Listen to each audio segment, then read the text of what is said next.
The UK has embarked on an ambitious plan to decarbonise its economy, and over the last 5 years it's been developing the framework to support investment. It needs to bring forward a vast amount of new investment, and it really worked hard to develop a regime where investors could have that kind of certainty, so that costs could be reduced, the cost of capital could be lower. And the key pillars of that framework were a transition away from something called the renewables obligation to contracts for differences that provides much greater certainty of revenue to investors. Alongside that, we had allocation of those contracts via auctions. But importantly, the government set out to provide certainty of budget as well, and be able to provide comfort to investors that as they develop projects there would be money available up to 2020 and beyond, so that when their projects come ready to seek a contract, they would be able to participate in a competitive auction.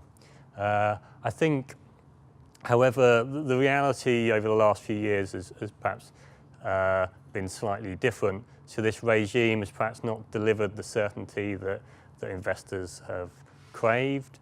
It's partly because in recent times the government has become a lot less clear about its long-term ambitions and provides a lot of I guess ambiguity about really what it wants to do up to 2030, and it talks about scenarios with very low levels of renewables investment and equally ones with high. So from the perspective of investors, it's hard to know how to develop your projects and supply chains.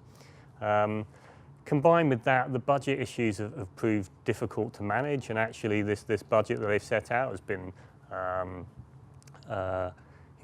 they've overspent significantly already, and that means for projects now looking to develop, they really have little clarity about whether there'll be auctions in future years. And I think we've also seen the problems that new politics can provide as well. And a new government has come in with a slightly different emphasis, a greater emphasis on cutting costs to consumers, and we've seen a lot of cuts to subsidies. So I think